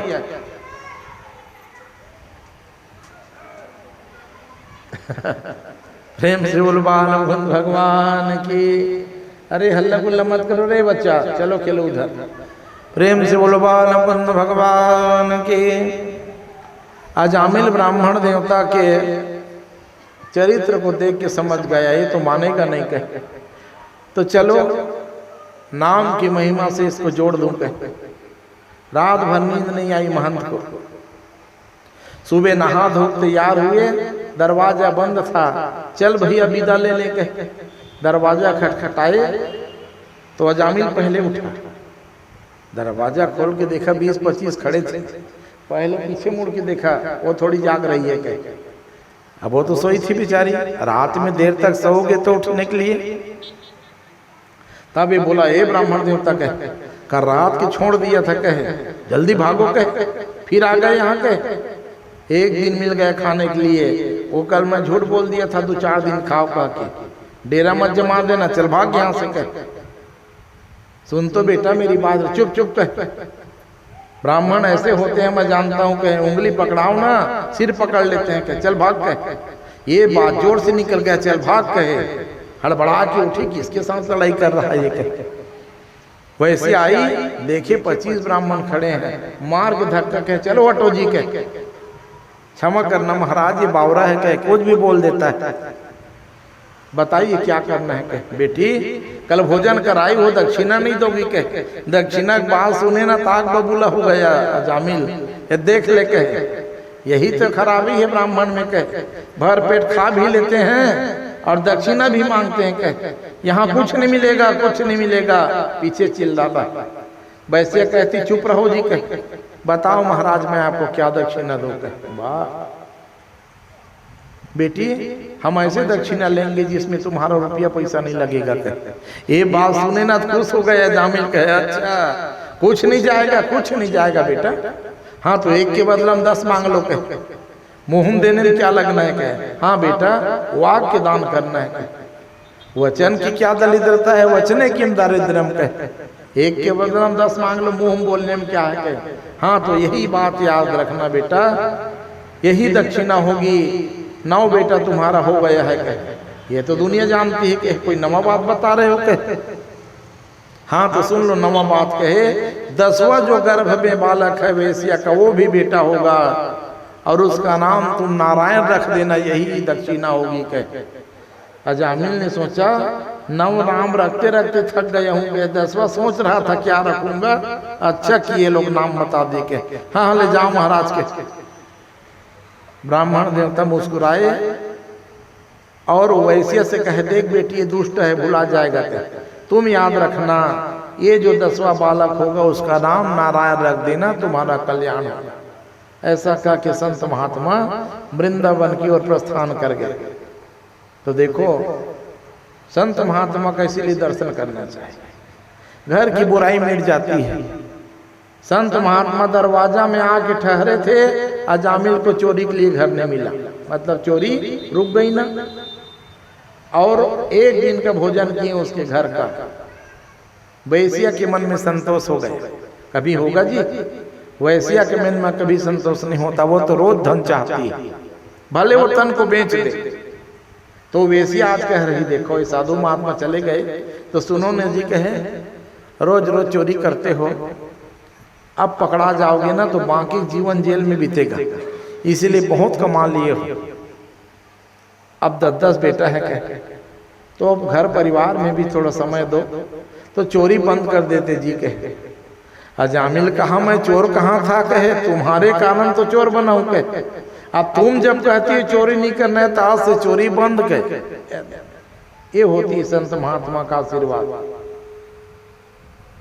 अब तब से परंपरा चल गई, दाई मैं आज भी बिचारी कथा सुनने का है, भागवत सुनने का है, महाराज आ जाए साधु आ जाए तो अपने घर के चावल दाल साग भाजी से सीधा निकाल देते। इसमें बहुत बड़ा रहस्य है, क्योंकि हमारे घर में जब धन आता है ना तो कई प्रकार के उपद्रव लेके आता है, जान लो। आपके घर में जब खूब धन बढ़े ना तो हृदय में हाथ रख के सावधान हो जाओ, कोई ना कोई विपत्ति तुम्हारे घर में आने वाली है। ज्यादा संपत्ति ही विपत्ति का कारण होता है, और ज्यादा विपत्ति ही आने वाले समय में संपत्ति का कारण बनती है। जब खूब दुखी हो जाओ ना तब भी बात को विश्वास रखो कि दुख के बाद मेरे सुख दरवाजे में खड़ा है, क्योंकि सुख और दुख दिन और रात सृष्टि की परंपरा है। दुनिया में कोई आदमी दुखे दुख नहीं पाओ और कोई व्यक्ति सुख ही सुख नहीं पाता। बस प्रतीक्षा करने की बात भागवत में कही गई है। दिन के बाद रात आता है और रात के बाद दिन, ये प्रकृति का नियम है समझा। तो अजामिल ब्राह्मण देवता का जीवन चरित्र बदल गया। अब एक बेटा था गर्भ में जो था वही बेटा जब 9वां महीना पूर्ण हुआ, 10वें महीना के प्रारंभ होते ही एक सुंदर बालक ने जन्म लिया। इस बालक का नाम नारायण रखा। अब 24 घंटा घर में रहते थे तो गोदी में खिलाते थे, पिठैया लाद के चलते थे, और दिन में कई बार नारायण नारायण जब भी हो जाता था भले अपने बेटा का नाम लेते थे। ऐसा करते करते 5 वर्ष का बेटा हो गया, 5 साल। ठीक 12 बजे दोपहर में भोजन करके एक खाट में सोया था, उसी समय मृत्यु की बेला आ गई। मृत्यु का समय निश्चित होता है, और मृत्यु के समय में जब पीड़ा होने लग गई, शरीर में व्याकुल हो गया, तो यम के भयंकर दूत जब दक्षिण दिशा से आए रस्सी लेकर के, और गले में रस्सी डाल के जब खींचना शुरू किया, तब ये चिल्लाया बचाओ बचाओ। लेकिन उस समय कौन बचाएगा? इधर उधर सिर को हिलाया तो आंगन में यही बच्चा खेल रहा था। दूरे क्रीडनाशक्त खेल खेल रहा था बच्चा आंगन में। तो अजामिल के मुंह से निकला, बेटा नारायण, बेटा नारायण, बेटा नारायण, बचाओ मुझे, यम के दूत मार देंगे। इतना बोलना था, बैकुंठ में सोए हुए भगवान हड़बड़ा के उठ गए। अपने पार्षदों से कहा, अरे पार्षदों जाओ, मेरा बेटा अजामिल के प्राण संकट में है। उत्तर दिशा से पीताम्बरधारी भगवान के पार्षद आके खड़े हो गए। अजामिल इधर देखता था दक्षिण दिशा में, तो भयंकर खूंखार जानवर के समान राक्षस, काला कलूठा शरीर, वो डरावना, और इधर घूम के देखता था उत्तर दिशा में, तो भगवान के समान ही सुंदर संग चक्रदा पद्म लिए पीताम्बरधारी। ओ देख तो ये लोग कैसे हैं और ये लोग कैसे हैं। एक जने आए थे, कलम रस्सी बांध के खींच रहे थे, और इनके दर्शन से ही मैं तृप्त हो गया। अब दोनों में चर्चा हो गई। भगवान के पार्षदों ने कहा, अरे यमदूतों गलत से रस्सी निकालो, फेंको। कहे नहीं नहीं महाराज, हम इसको ले जाने के लिए आए हैं। भगवान के पार्षदों ने कहा, अरे मैं बचाने के लिए आया हूँ। आप नहीं बचा सकते महाराज, इसकी मृत्यु आज निश्चित है। कहे भगवान के पार्षदों ने कहा, ये बात हम नहीं जानते। कहे हमारे भगवान नारायण का आदेश हुआ है। अरे ये बहुत पापी है महाराज, भूल हो गई नारायण से। कहे भगवान के पार्षदों ने कहा कि नारायण से कभी भूल नहीं होती रे, भूल तुमसे हो गई है, तुम गलत जगह आ गए। कहे नहीं महाराज, हम सही जगह आए हैं। इस जाति का ब्राह्मण है अजामिल, वैश्या के साथ गमन करता है, चोरी हिंसा मारकाट अनाचार अत्याचार से परिपूर्ण है। इसके जीवन में कोई सत्कर्म नहीं है, इसीलिए यम की आज्ञा से हमें ले जाने के लिए आए हैं। तब भगवान के पार्षदों ने जो ज्ञान दिया, कहा यही तुम चूक गए रे। कहे दुनिया के व्यक्ति चाहे जितना भी पाप कर ले जीवन भर, और अंतिम समय में एक बार भगवान का नाम ले लेता है, वो वैकुंठ का अधिकारी होता है। हंसने लग गए यम के दूत, महाराज आप भी चक्कर में पड़ गए। कहे अरे अपने लड़का नारायण को चिल्लाया है महाराज, देखो अंगना में खेल रहा है। कहे तब भगवान के पार्षदों ने कहा, यही तो नाम की महिमा है रे। कहूँ कहाँ लगी नाम बढ़ाई, और राम न सकई राम गुण गाई। मम गुण गावत पुलक शरीरा, गद गद गिरा नयन बहनीरा। नाम की महिमा कभी समाप्त नहीं होती। कह जीवन भर का पाप इसके एक बार भगवान नाम ले धुल गया। अब हटाओ इसको, मैं बंधन मुक्त करता हूँ। गले में जो रस्सी लगी थी निकाल के फेंके, और यमराज के पार्षदों को भगाए। कहे चलो भगो रे। कहे अब दोबारा गलती मत करना। कहे तो हम कहाँ जाएं और कहाँ नहीं जाएं महाराज। कहे तो यम के दूतों ने जो ज्ञान दिया कि जिह्वान भक्ति भगवत गुण नाम ध्येयम। अरे यम के दूत, तुम कहाँ नहीं जाना, जिस घर में तुलसी की छाया हो, जिस घर में तुलसी की छाया हो, वो घर में पापी से पापी मनुष्य रहे तब भी तुम नहीं जा सकते। बाहर में खड़े होकर इंतजार करना। जहाँ शालिग्राम की प्रतिमा हो, जहाँ गौ माता बंधी हो, जहाँ तुलसी हो, तिली हो, कुसा हो, जहाँ गीता रूपी ग्रंथ हो, उस जगह में तुम भूल से मत जाना रे कहे। कान पकड़ लिए महाराज, अब क्षमा कर दो कहे। हाँ, इसीलिए हमारे पूर्वज मरने वाले व्यक्ति के पास में ये चीज रखते हैं। गौ माता रखते नहीं, बच्चे छुआ के, तिली रखते हैं, कुसा रखते हैं, तुलसी दल, गंगा जल, महाप्रसाद, ताकि मरने के समय यम के दूत इसको आके मारे पीटे मत। जाना तो है, ये तय है, तो दरवाजा से ही ले जाएं इसको। हाँ, तो मृत्यु को भी संवारने की विधि भागवत में बताई गई। अजामिल खाट में पड़े पड़े दोनों की बात सुना, पश्चाताप के अग्नि से जलने लग गया। कहा धिक्कार है मेरे को, थोड़े से सुंदरता को देख करके मैंने अपने विचार को बिगाड़ दिया कह। मैंने अपने बेटा को चिल्लाया कह, बेटा को पुकारा तो भगवान ने अपने पार्षदों को मेरे प्राण बचाने के लिए भेज दिया, और यदि सही मन से मैं उसकी प्रार्थना करूंगा तो मेरा कल्याण हो जाएगा। उसी समय खाट से उठे और सीधे जा करके जंगल में भागवत श्री के 10वें स्कंद का पाठ किया, और अजामिल परम पद के अधिकारी हो गए। प्रेम से बोलो भक्तवत्सल भगवान के। सुखदेव जी ने कहा, राजा परीक्षित, इनाम की महिमा में मैं तुम्हें अजामिल जी की कथा सुनाया कह। परीक्षित ने कहा, महाराज ऐसी कथा बताते हो कि मन में कभी कभी भ्रम हो जाता है कह। सुखदेव जी ने कहा, कैसे भ्रम भैया, जो कथा लिखा वो बता दिया कह। ये बात समझ में नहीं आया महाराज। अजामिल जैसे ज्ञानी ब्राह्मण देवता बुद्धि कैसे बिगड़ गई कह। तब सुखदेव जी ने कहा, तुम बड़े जिज्ञासु श्रोता हो रहे परीक्षित, तो सुन लो कह। कोई भी घटना बिना कारण की नहीं होती सज्जन। तो इसका कारण क्या रहा, अजामिल कैसे बिगड़ गया? तो अजामिल के पूर्व जन्म की सुंदर कथा थी ये सज्जनों, भागवत में नहीं लिखी है, लेकिन मैं बताता हूँ। कई चेला लोग कहते हैं कि महाराज तय बताता सनो, महाराज नहीं बताई इसके कि देखो भाई कोई न छोटा है न कोई बड़ा है भाई, क्योंकि विद्यावताम भागवते परीक्षा, भागवत में ब्राह्मण की विद्वान की परीक्षा होती है।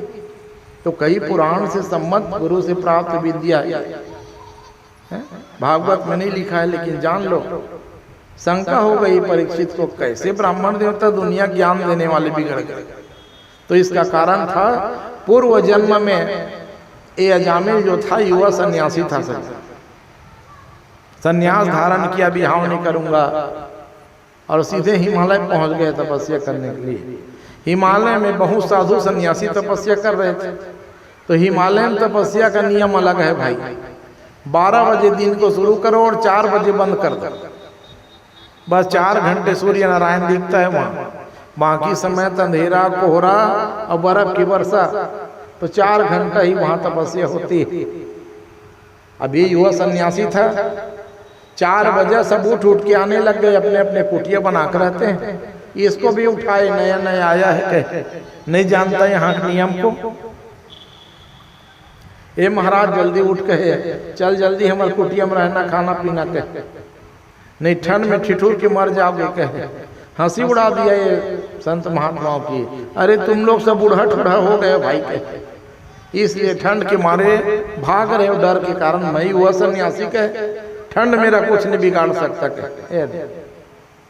ये साधु सन्यासी कहे, इसके चक्कर में हम नहीं बनेंगे, मरना है तुम्हारे कहीं, छोड़ के चले गए। अब ठंड को कितना सहेगा आदमी भाई? 12 बजे तक के ठंड को सहा हिमालय का।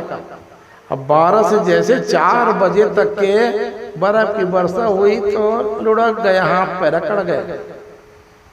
दूसरे दिन फिर 12 बजे साधु सन्यासी जब चढ़े तो हाथ पैर अकड़े हुए पड़ा। महात्मा लोग कहे, देख ले ये जबरदस्ती जिद करके अपने प्राण गंवा दिया भैया, अभी यहाँ मरा पड़ा है क्या, हम लोग कैसे पूजा पाठ करेंगे? चल भैया लकड़ी उकड़ी सके लोग कहे, और कम से कम इसके शरीर को। तो एक बूढ़ा जो सन्यासी था कहे, रे भैया मरा है कि नहीं पहले जान तो लो कहे, लकड़ी बाद में इकट्ठा करना कहे। तो बूढ़ा महात्मा पहले नाड़ी ज्ञान होता था, आज के डॉक्टर कहाँ काड़ी कहाँ नाड़ी बताओ, खुद पूछता है क्या बीमारी है, तो तुम डॉक्टर किस लिए बने? और वो भी दूरिया से, अब तो कोरोना के बाद से कांच के उस पार से बोलते हैं यार। बुखार है कहते हैं, बुखार की गोली दे देता है। सर्दी घलो है थोकन के है तो 4 किस्म के दवाई देता है, बुखार की भी देता है, सर्दी की भी देता है, एंटीबायोटिक भी देता है और गैस की भी देता है। और लेन कोनो काम कर ही ठीक है। और चारों दवाई खाते हो ठीक हो जाते हो ना, अच्छा डॉक्टर है कहते हैं। अरे कहा है अच्छा डॉक्टर, बुखार है तो घर में बुखार की दवाई दिन में तो नहीं महाराज, बिना एंटीबायोटिक के तो बनबे नहीं करे। तो बुखार के जो पैरासीटामॉल है 3 रुपया का है और एंटीबायोटिक लोगे वो 20 रुपया का, तो वहाँ बिल 23 की बन गए भाई, तो लगा लगा। ये व्यवसाय तंत्र है, लूट का उपाय और मशीन बना दिया गया। शिक्षा और स्वास्थ्य सबसे ज्यादा यदि गड़बड़ घोटाला है तो केवल 2 ही चीज है। शिक्षा को व्यापार बन के लूट रहे हैं, व्यापारी बन के, और स्वास्थ्य में ठद हो गई है। दवाई में प्रिंट रेट लिखा रहता है 23 रुपया और मिलता कितने में है 13 रुपया। अब भाई दुकान हुआ तब मैं जाना नहीं, क्या जानता भाई दुकान खुला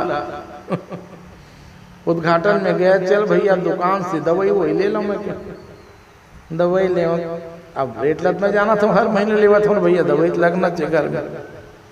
दवाई प्रिंट रेट 94 रुपया, 100 रुपया थे भाई, काय का हो गया, तो वो मोल 30 रुपया वापस कर। मैं कि 93 लिखा है भाई, 70 ले मोल में, तब वो 5 का मांग देता भाई की वो 65 का हुआ कि चल तो 70 में दे होता हूँ, लिखा 92 की, दूसरा हित में 92 में बेच। अब ले बता कितना कमाई करोगे भाई, ये भ्रष्टाचार नहीं है तो क्या है। 10 रुपया कमाओ, 5 रुपया कमाओ। एक तो बीमारी वाले आदमी खुद मर रहा है बेचारा, उसको भी तुम पैसा में दवाई मार रहे हो, हद हो गई। सरकार ने इतना अच्छा दवाई सरकारी अस्पताल में भेजा तो उसको ये लोग कहते हैं बेकार है, सरकारी दवाई खराब है। तो सावधान सुन लो, सरकारी चीज कभी खराब नहीं हो सकता है, जान लो। नकली दवाई कह देते हैं। अब विचार करो, कोरोना आया था, जो सरकारी अस्पताल की दवाई खाया है वो आदमी आज जीवित बैठा है, और जो बड़े बड़े अस्पताल में गए 10-20 लाख लगाने वाले, उनके फोटो माला चढ़ गए।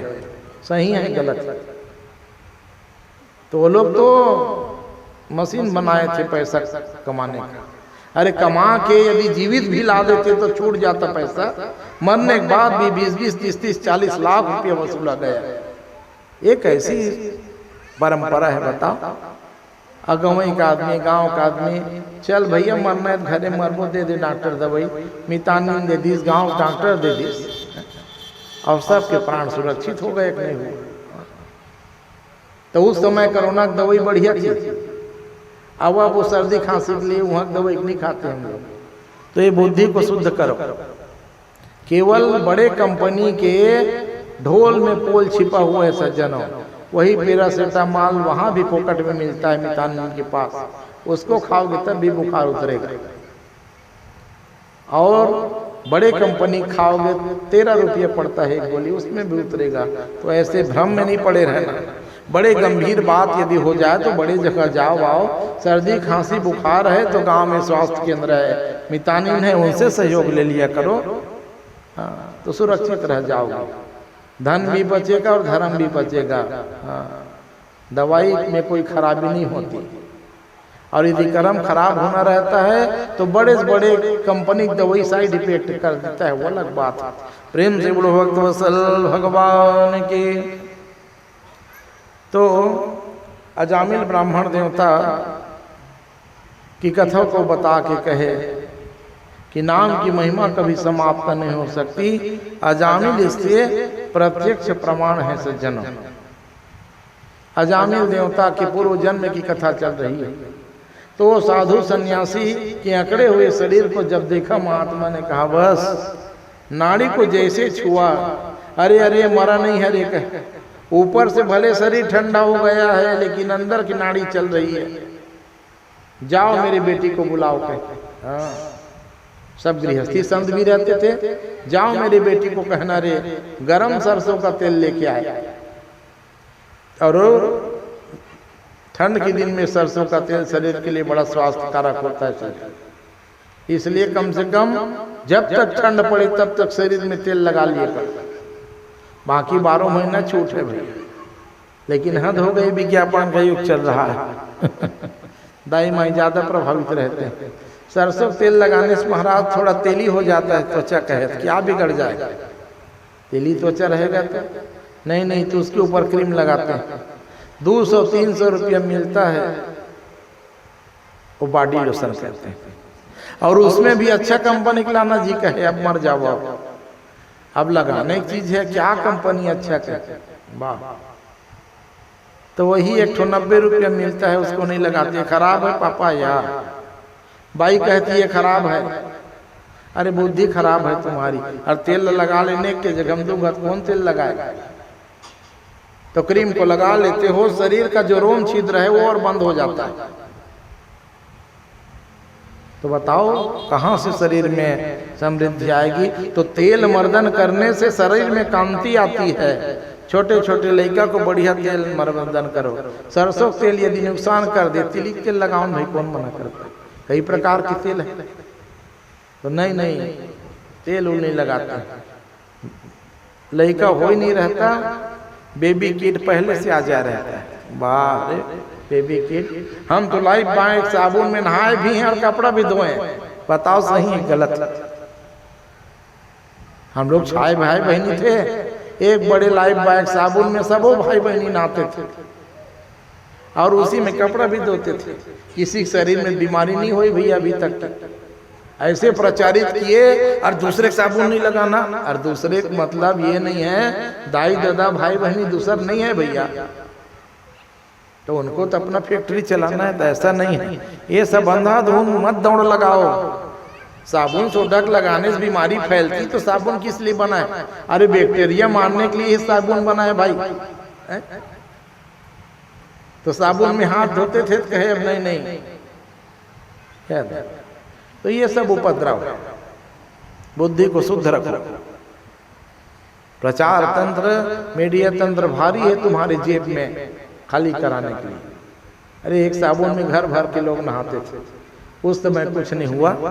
बताओ भाई 25-30 साल हो गए विज्ञापन देखते मेरे को, फेयर एंड लवली विज्ञापन रोज आता है 10 बार। गोरा बनाने का क्रीम कहे, आज तक कौन गोरिया हो एक आध जन बता देते भाई। अब कई कुंटल क्रीम लगा चुके हैं हर आदमी। तो तुम भले गोरा हो कि मत हो, लेकिन उसका तो काम पूरा हो। तो ये भ्रामक बात, जो प्रकृति ने शरीर बना दिया उसको ना कोई काला कर सकता, ना कोई गोरा कर सकता। हम मान बैठे हैं, घंटा 2 घंटा के लिए थोड़ा बहुत सुंदर दिख जाओगी, उसके बाद जब मेकअप उतरेगा भूतनिक समान दिखती हो। तो कहने का मतलब है गांव में रहती हो आप लोग बड़ी सुरक्षित, ठीक है क्रीम पाउडर लगा लिया करो। प्रेम से बोलो भक्तवत्सल भगवान की। लेकिन ये मान लेना अपराध है कि क्रीम पाउडर से ही सुंदर दिखते हैं, इस बात की मैं निंदा करता हूँ। प्रेम से बोलो भक्तवत्सल भगवान की। तो युवा सन्यासी के अकड़े हुए शरीर को दिखा के कहा, बेटी ये गरम सरसों का तेल का तुम मालिश करो। हम लोग यहीं सब बैठे हैं कि हम लोग माला जप रहे हैं, तुम अपना काम करो बेटी। पिता की आज्ञा मान करके मन से वचन से कर्म से वो ब्राह्मण की बेटी सन्यासी के शरीर में मालिश करने लग गई। एक तो सरसों तेल की गर्मी पड़ी शरीर में, और सूर्य नारायण का धूप पड़ा 2 घड़ी में, 48 मिनट में ही मूर्छित वो जो ब्राह्मण था युवा सन्यासी जाग गया। मूर्छा जैसे ही जागा, सामने परम सुंदरी कन्या को बैठे हुए देखा। बिना सोचे बिचारे बाणी रूपी वज्र चला दिया। जा रे दुष्टा कहे, तुमने मेरे शरीर को छू दिया, मेरा ब्रह्मचर्य व्रत को तूने खंडित किया है। जा मैं तुम्हें श्राप देता हूँ, अगले जन्म में तुम्हें वैश्या बनना पड़ेगा। क्या अब बता। जैसे ही वैश्या होने का श्राप मिला, जोर जोर से रोने लग गई। जोर जोर से रोए ना तो उसके आसपास के साधु सन्यासी इकट्ठा हो गए। क्यों रोती हो बेटी? कहे पिताजी ये दुष्ट सन्यासी बड़ा दुष्ट है कह, मैंने मन कर्म वचन से सेवा करके इसकी प्राण बचाई है कह, इनको धन्यवाद देना चाहिए, धन्यवाद तो दिए नहीं कह, मेरे को वैसे होने का श्राप दे दिए है, अब मैं क्या करूं कह।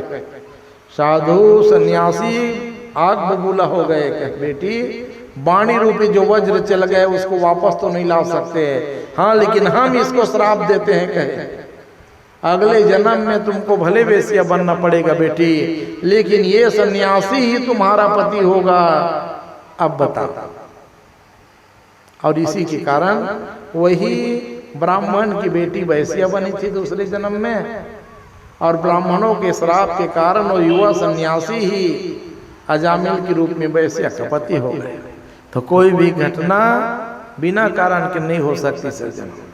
आज हमको भी आपको कभी कभी लगता है बहुत अच्छा महाराज मोर बेटी फिर बिगड़ गई, वो लिखा है प्रारब्ध में उसका, तो जो जब और जिसके साथ होना है वो हो के रहता है, लेकिन हमको बोलने के लिए समय मिल जाता है। बेटी मोर अच्छा रही महाराज, अच्छा तुम्हारी यदि बेटी अच्छी रहती तो वो लफंगा को 2 चांटा मार के भगा देते, बेटी अच्छी नहीं थी तब वो भाग गई।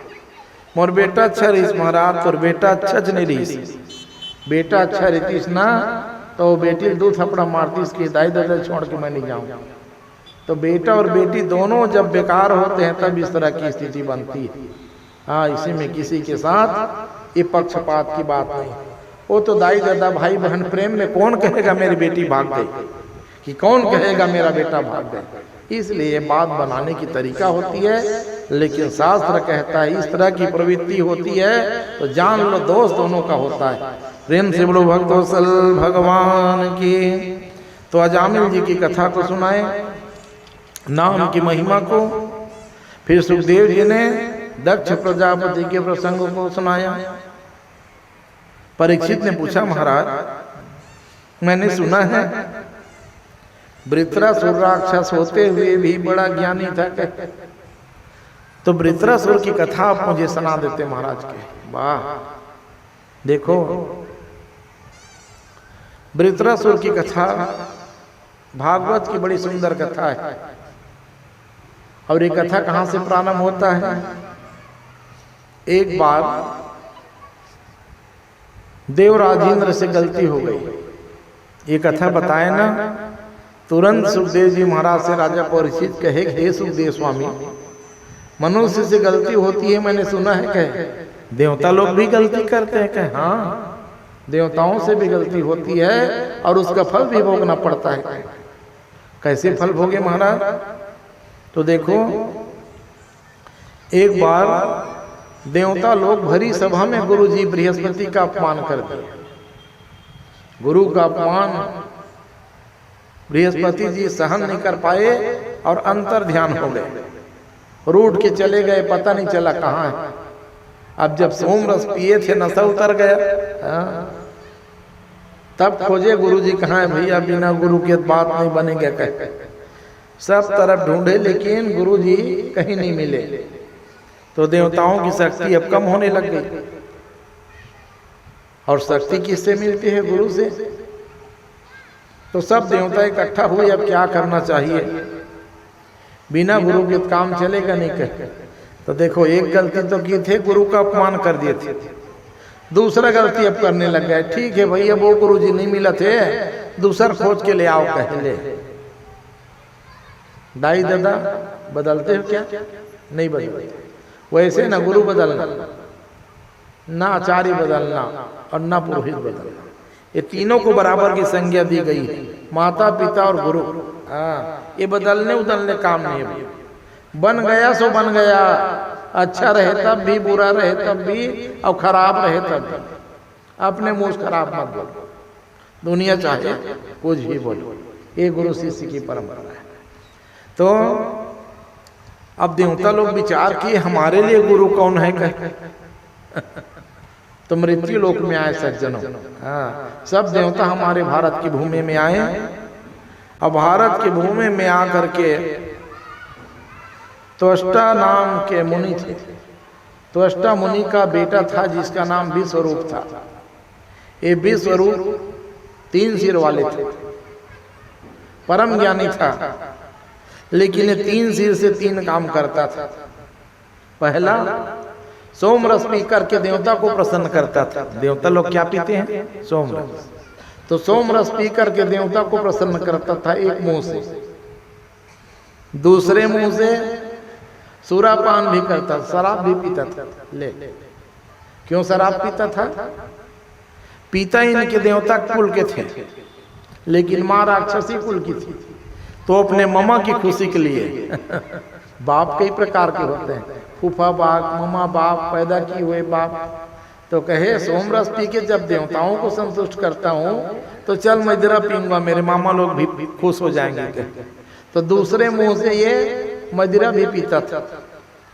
और तीसरा, जाति का ब्राह्मण था, इसलिए अन्न खाता था और वेद मंत्र का पाठ करता था। वाह! ब्राह्मण को भी खुश करता था, राक्षस को भी और देवताओं को। 3 मुंह से 3 काम करता था। परम ज्ञानी था, बृहस्पति जी के समान। अब बताओ, बृहस्पति जी यज्ञ करते थे तो देवताओं की शक्ति 2-4 महीना लगती थी तब बढ़ती थी, लेकिन ये यज्ञ करता था वह तो स्वाहा कहते ही देवता की शक्ति बढ़ती थी। बताओ। तो देव राजेंद्र पहुंच गया तो अष्टा मुनि के घर कहा, गुरुजी ये अपना बेटा हमें दे देते। कहे कौन ऐसे बाप होगा जो देव राजेंद्र बेटा मांगे मना करेगा जी? कहे क्या करोगे इसको? कहे गुरु बना कर रखेंगे स्वर्ग में। कहे गदगद हो गया तो अष्टा मुनि, ओ मेरा बेटा स्वर्ग में देवता का गुरु बनेगा? कहे ले जाओ भैया। कहते अब ब्राह्मण देवता विश्वरूप को पकड़े और सीधे स्वर्ग चले गए। स्वर्ग में जा करके पुरोहित बनाया, आचार्य बनाया, गुरु बनाया। अब चलो गुरु जी यज्ञ कराओ के। अब यज्ञ शुरू हुआ। इंद्राय स्वाहा, इंद्र की शक्ति दिन दुना रात चौगुना बढ़ने लग गई। इंद्र ने कहा अच्छा गुरु पाए रे के। पहले गुरु जी यज्ञ कराते थे तो 4 महीने में शक्ति बढ़ता था। क्या अब ये तो तुरंत स्वाहा और शक्ति बढ़ती है। ब्रह्मणे स्वाहा, विष्णुवे स्वाहा, जैसे स्वाहा करता था देवताओं की शक्ति बढ़ने लग गई। अच्छा गुरु पाए के, सब खुश हैं। लेकिन होना क्या चाहिए? जब देवता की शक्ति बढ़ती है तो राक्षसों की शक्ति क्या होना चाहिए? कम होना चाहिए। धर्म की जय होगा तब अधर्म का नाश होना ही है, लेकिन यहाँ उल्टा होने लग गया। देवता की शक्ति तो बढ़ने लग गई, लेकिन साथ ही साथ राक्षस की भी शक्ति बढ़ने लग गई। देव राजेंद्र घबरा गया। कहे अरे हम लोग बाढ़ रहे हैं ठीक है, लेकिन ये शत्रु भी बाढ़ रहा है। कहे कोई न कोई बात गड़बड़ है। कहे ध्यान लगा के देखे, तुरंत जान गए गुरु होके भेद कर रहा है। कहे क्या भेद कर रहा था विश्वरूप? अरे देवता की शक्ति बढ़ेगी कोई बात नहीं है। तो इंद्राय स्वाहा जोर से बोलता था, देवता की शक्ति बढ़े। और मन ही मन सोचा अरे राक्षस मेरे मामा है। कहे अब बिना गलती के मरमा तो मेरे कुछ बिगाड़े नहीं है। कहे तो उनका क्यों नाश हो? इसलिए मन में बोलते थे असुराय स्वाहा, तो असुर की शक्ति बढ़ती थी। जबकि गुरु को केवल चेला के लिए जीना चाहिए और चेला के लिए मर जाना चाहिए। और गुरु यदि भेद करने लग गया तो जान लेना फिर उसका कल्याण नहीं। विश्वरूप सोचा रिश्ता मम्मा है। कह अरे मम्मा तोर भले गांव में रही से, लेकिन गुरु बन गए तो चेला तोर बड़े परिवार। तो अब ये शुरू कर दिया इंद्राय स्वाहा, असुराय स्वाहा। राक्षस भी बाढ़ो और देवता भी बाढ़ो, ऐसे कैसे होगा? मारे गुस्सा के इंद्र कहा ये कैसे गुरु है? कह हमको तो ये झूठ बोल के फंसा रहा है। ऐसे गुरु का रहना ठीक नहीं है। वज्र रखा था 1 2 3, तीनों सिर को काट दिया। और तीनों सिर कट के गिरा। 3 प्रकार की पक्षी की उत्पत्ति हुई सज्जन। हाँ, पहला सोमरस पीने वाला सिर कट के गिरा तो पपीहा नाम की पक्षी प्रकट हुई। दूसरा सुरापान करने वाला मुंह से गौरैया चिरई, ओखर नाम बामहन चिरई होगी। बामहन की मूल निकलेगी के गौरैया, उसका असली नाम। हम लोग बामहन चिरई कह देते हैं कितना ज्ञानी थे हमारे पूर्वज। वो कहाँ निकले तो मामन के सिर कटे तो कर्मोन निकले, तो मामन जी रही कह देते। दो, और अन्न खाने वाले मुंह से तीतर नाम के पक्षी, 3 प्रकार के पक्षी निकले सज्जनों जब प्राण छूटा। तो जैसे ही सिर कट के गिरा ब्रह्म हत्या मारने के लिए दौड़ी। ब्राह्मण था जाति का भी स्वरूप, और ब्राह्मण किसी भी परिस्थिति में हत्या का अधिकारी नहीं है। जैसे ब्राह्मण का वध हुआ ब्रह्म हत्या खाने के लिए दौड़ी देवराज इंद्र को।